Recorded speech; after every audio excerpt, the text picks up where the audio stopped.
Let me tell you about the day everything changed. The day a single, fragile human female walked into our most sacred arena and turned our entire civilization upside down. My name is Vex, and I am what you might call a sports commentator for the Korthak Empire. For 300 cycles, I have witnessed the glory of our greatest warriors facing the trial of ascension. Never, in all my years of watching blood spill across those golden sands, did I expect to see what I saw that day. But I am getting ahead of myself, aren't I? Let me start from the beginning, because this story, dear listeners, this story will make you question everything you thought you knew about those soft-hitting creatures from the third planet. It was the morning of the grand trials, and the arena buzzed with the usual excitement. 50,000 Korthak filled the massive amphitheater, their chittering voices creating a symphony of anticipation. The betting pools were already overflowing with credits. Everyone wanted to wager on which of our champion gladiators would emerge victorious and claim the title of Divine Warrior. Our arena, you must understand, is not some primitive fighting pit. No, this is a marvel of engineering that spans 12 kilometers in diameter with environments that shift and change every few minutes. Desert becomes jungle, jungle becomes Arctic wasteland, Arctic wasteland becomes volcanic hellscape. Only the strongest, the smartest, the most adaptable warriors can survive the trial of ascension. The current record holder was Thrax the Bone Crusher, a mountain of muscle and fury who stood 4 meters tall and could tear a battle mech apart with his bare claws. He had survived the trials for 7 consecutive years. 7. The crowd worshipped him like a god, which, technically speaking, he was about to become if he won again. Then the transport ships arrived. Ladies, gentlemen, and honored guests. I announced into my broadcasting sphere, my voice carrying across the arena and to billions watching across the empire. Today we witness something unprecedented in the history of our great trials. The crowd's chittering grew louder. They could sense something different was happening. For the first time in our glorious history, we have been gifted with the presence of an alien contestant. The word gifted came out with more sarcasm than I intended, but really, what else could I call it? The Galactic Council had deemed it necessary to include other species in our trials as a show of interspecies cooperation. Politics, you understand. Always ruining perfectly good traditions.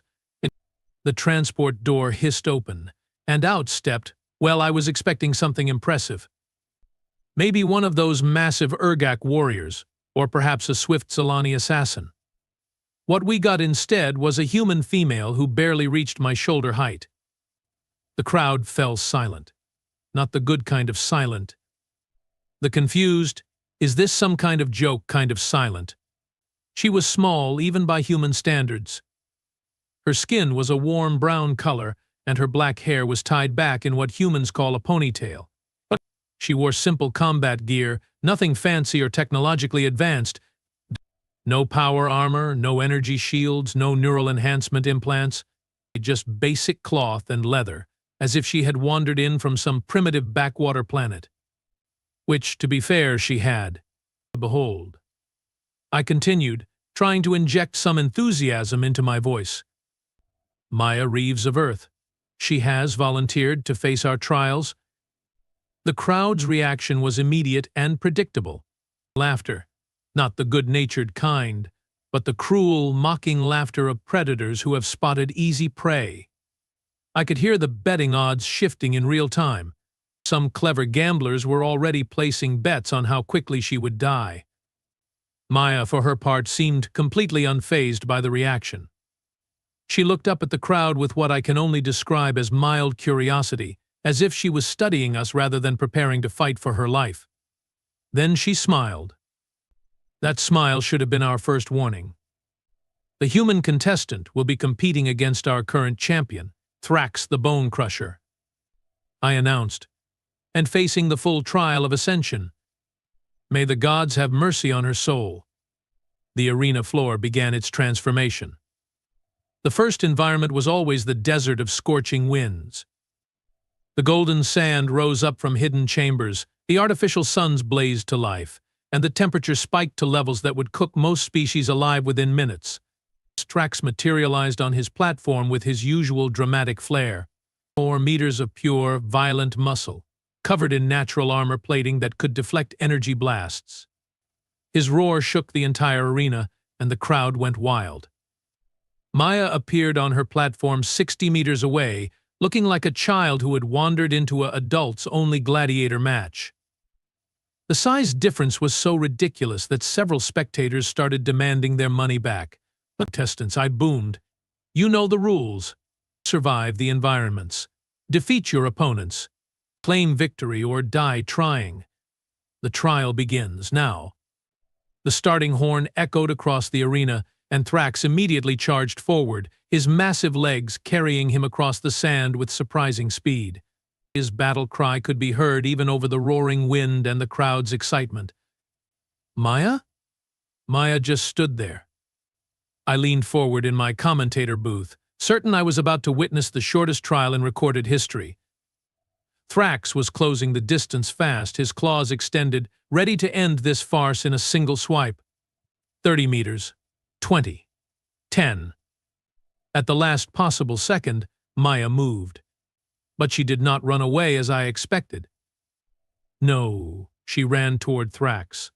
Directly toward him, at a speed that should have been impossible for something so small. She leaped into the air just as his claws swept through the space where her head had been, and somehow, impossibly, she landed on his back. The crowd gasped. I gasped. Even Thrax seemed confused. What in the seven hells is she doing? I muttered into my broadcasting sphere, forgetting for a moment that my comments were being transmitted to the entire empire. Maya, clinging to Thrax's armored back like some sort of parasitic creature, began doing something that made no sense whatsoever. She was hitting him, with her tiny, soft fists, against armor plating that could withstand plasma fire.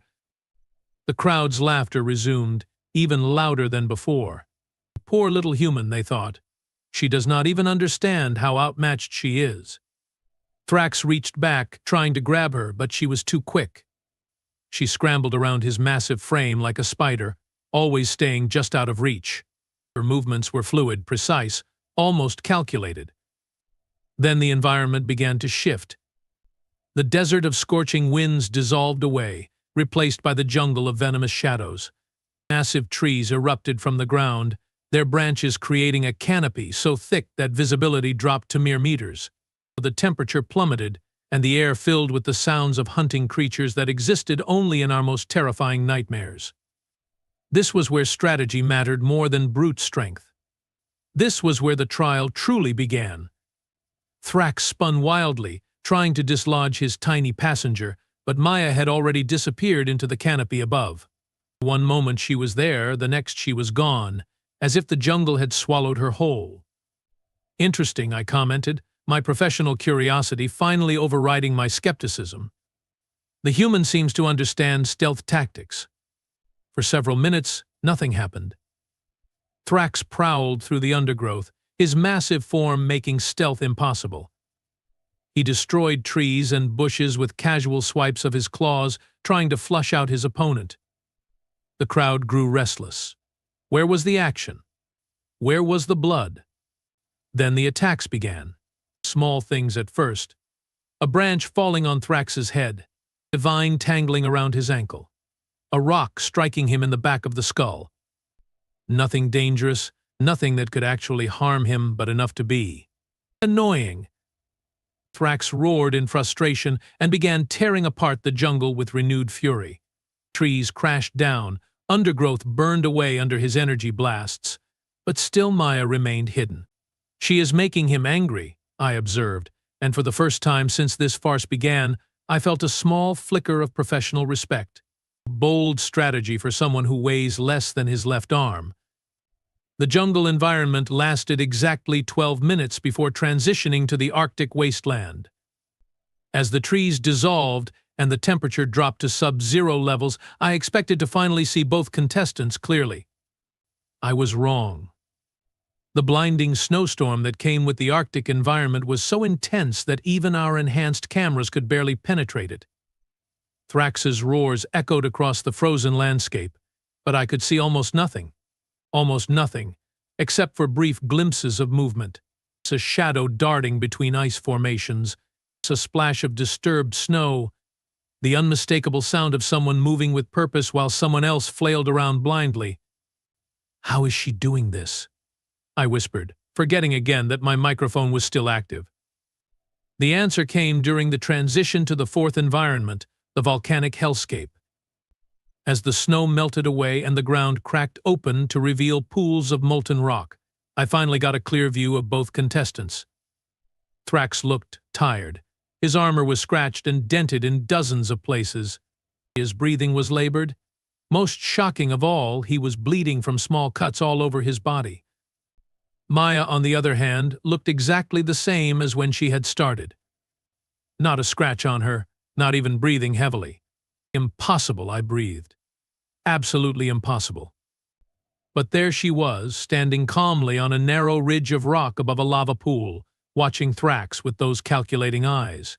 She had been systematically wearing him down for the past 30 minutes, using nothing but speed, stealth, and what I was beginning to suspect was intelligence far beyond what our pre-trial assessments had indicated. The crowd had stopped laughing. They watched now in complete silence, trying to understand what they were seeing. Thrax, for his part, had apparently reached the same conclusion I had. This was no helpless prey animal. This was something else entirely. Something dangerous.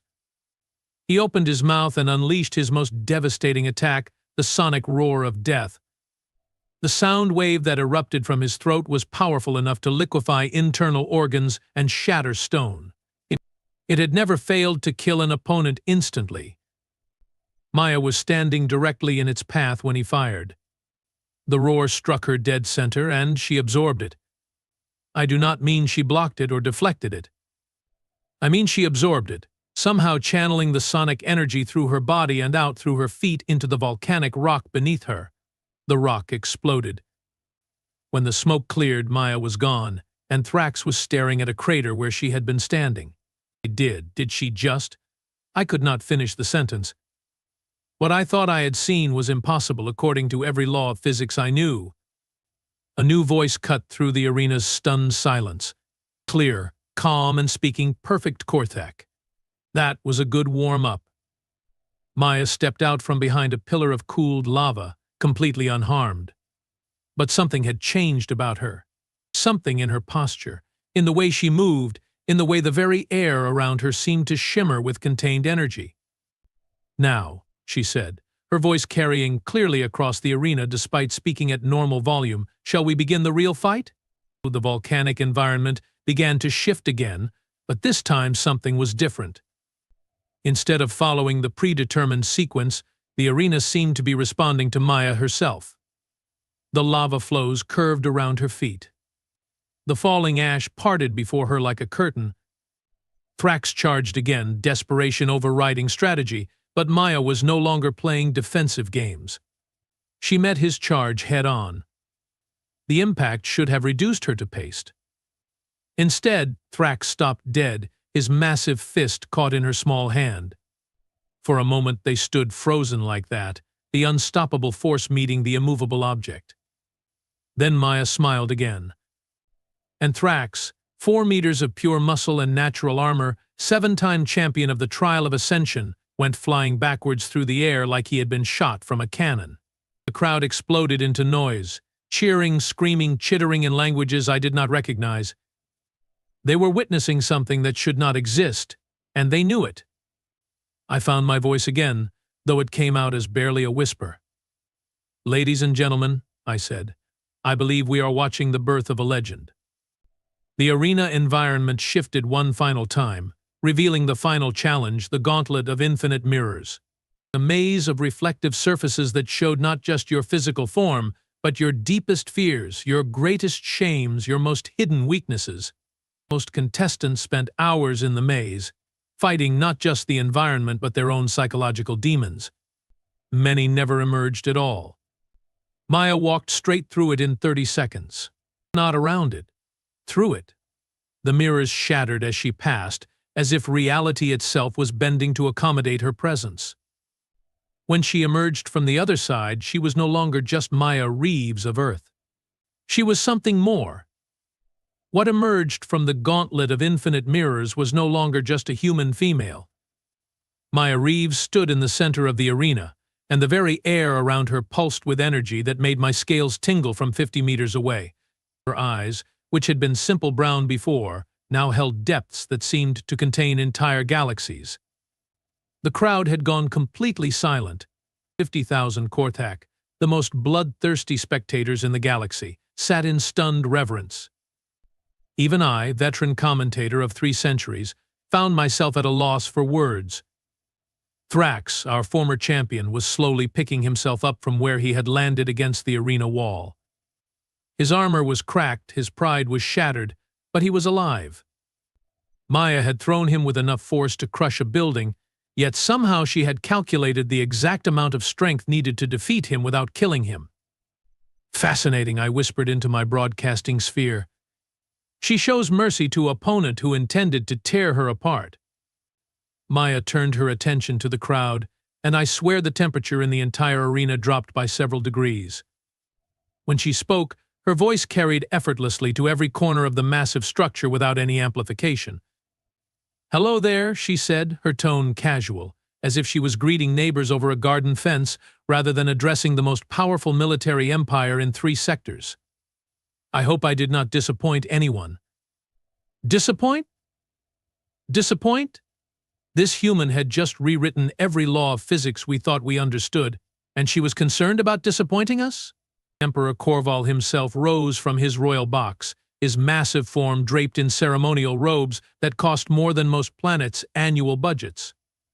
When the emperor stands during trials, it means one of 2 things. Either he is about to execute someone for boring him, or he is about to declare someone a god. Maya Reeves of Earth, his voice boomed across the arena, enhanced by the finest audio systems in the galaxy. You have completed the trial of ascension. You have defeated our greatest champion. By the ancient laws of our people, you have earned the right to claim the title of Divine Warrior. Oh, the crowd erupted, not in cheers, but in something between celebration and religious ecstasy.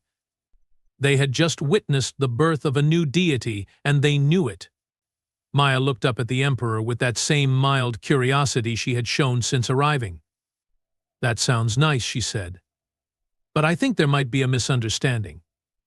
"A misunderstanding?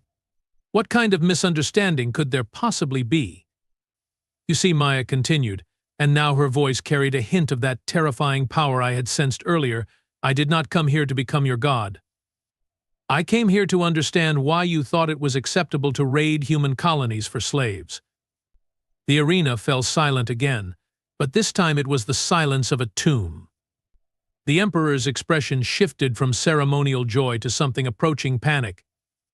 "The human colonies are not under Galactic Council protection," he stammered, and for the first time in my life I heard uncertainty in the Emperor's voice. "Our raids were perfectly legal according to interspecies law." Maya's smile returned, but now it held no warmth at all. "Legal," she repeated. "Yes, I am sure they were legal. Just like it was legal for you to abduct 300 humans from New Terra last month. Legal like it was to sell them in your slave markets. Legal like it was to work them to death in your mining operations." The Emperor's face had gone pale beneath his natural armor plating. "How do you know about the mining operations on Kilo 7? About the children you took from the farming settlements on Epsilon Ceti? About the experimental programs you ran on captured humans to test their pain tolerance?" Maya's voice remained conversational, but the air around her began to shimmer with heat. "I know about all of it, Your Imperial Majesty." I realized with growing horror that this was no random human who had volunteered for the trials. This was an agent of retribution, and we had just handed her the keys to our entire civilization. "What do you want?" the Emperor asked, and his voice cracked like an adolescent's. Maya gestured to the arena around her. "This is quite impressive, actually. All of this technology, all of this power, all of this pageantry, and you use it to watch people fight to the death for your entertainment. Meanwhile, you raid defenseless colonies because you think you are superior to everyone else in the galaxy." She began walking toward the Emperor's box, and with each step the arena itself seemed to respond to her presence. The artificial gravity fluctuated. The lighting systems flickered. The very air hummed with potential energy. "Here is what is going to happen," Maya said, still using that terrifyingly pleasant tone. "You are going to release every human slave in your empire. You are going to provide them with ships and supplies to return home. You are going to pay reparations to the families of those who died in your custody. And you are going to cease all raids on human colonies, effective immediately." The Emperor laughed, though it sounded forced. "And if we refuse, what will one human do against the might of the Korthak Empire?" Maya stopped walking and looked up at him with genuine surprise. "One human? Oh, Your Majesty, I think you misunderstand the situation." She raised her hand, and every piece of technology in the arena began to malfunction simultaneously. Holographic displays went haywire. The gravity generators stuttered. The climate control system started producing snow in some sections and tropical heat in others. "I am not just one human," Maya said, and now her voice carried the weight of something vast and terrible. "I am every human who died in your mines. I am every child torn from their family. I am every person who suffered under your rule, and I am very, very angry." The arena began to shake. Not the gentle tremor of mechanical systems, but the deep, fundamental vibration of a structure being torn apart at the molecular level. "Impossible," I breathed into my broadcasting sphere. "She is controlling the arena's superstructure with her mind." But it was not just the arena. Throughout the capital city, reports began flooding in. Every Korthak military installation was experiencing simultaneous system failures. Warships were losing power.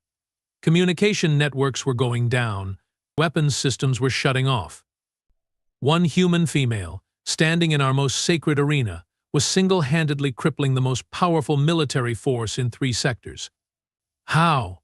the Emperor whispered. Maya's expression softened slightly. "Your species has spent so much time focusing on physical strength and technological superiority that you never bothered to develop what humans call psychic potential.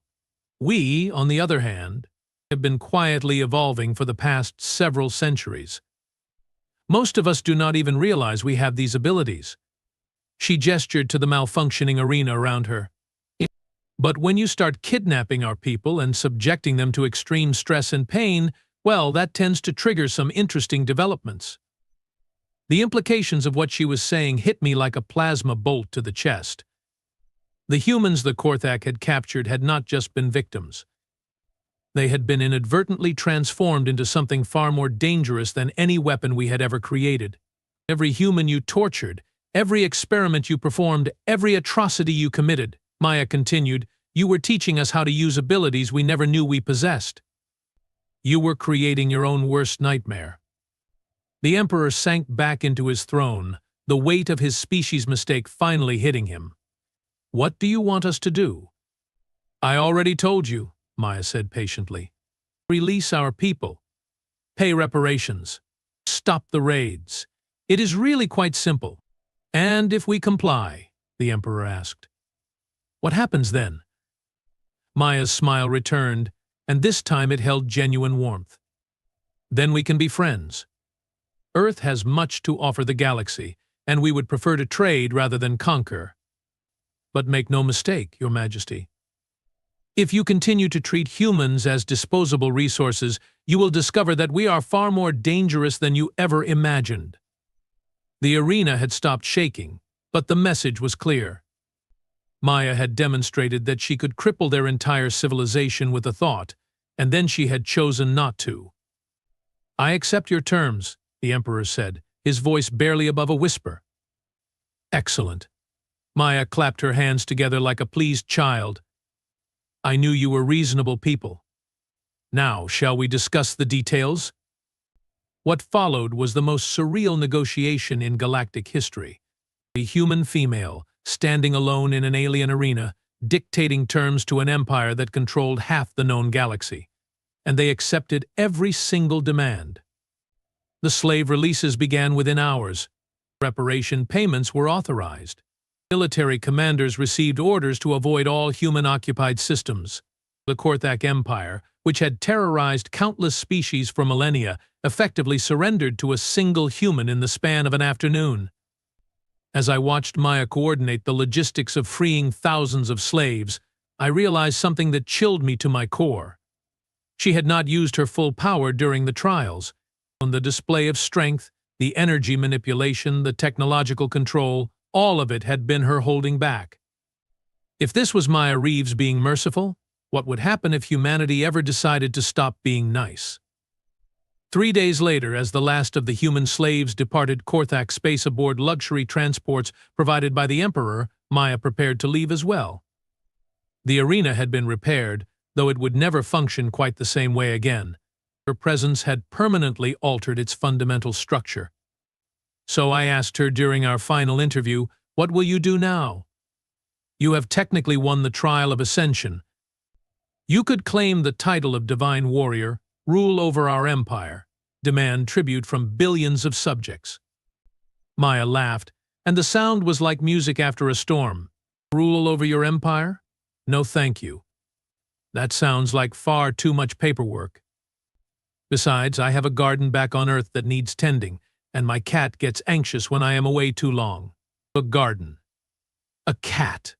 This being who had just reshaped galactic politics wanted to go home to tend plants and pet a small animal. "Will other humans be coming?" I asked, dreading the answer.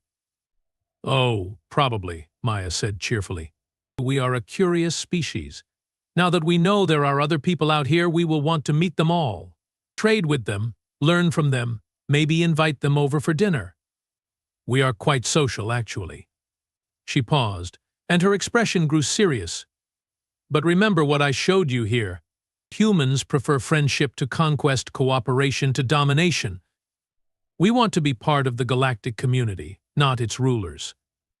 However," and here her eyes flashed with that terrible power again, "we will not tolerate being treated as inferior or expendable. Are we clear?" "Perfectly clear," I assured her. As Maya's transport ship disappeared into hyperspace, I began composing my final report on the trials. How do you explain to an empire that they had just been conquered by someone who refused to rule them? How do you describe the birth of a new age in galactic relations? In the end, I settled on the simple truth. Humans, it turned out, were not the primitive, fragile creatures we had assumed. They were something far more dangerous, a species with unlimited potential and the moral restraint to use it wisely. Maya Reeves had entered our arena to die. Instead, she had become something none of us expected, not our conqueror, not our destroyer, but our teacher, and perhaps, if we were very lucky, our friend. The age of human expansion had begun, and the galaxy would never be the same.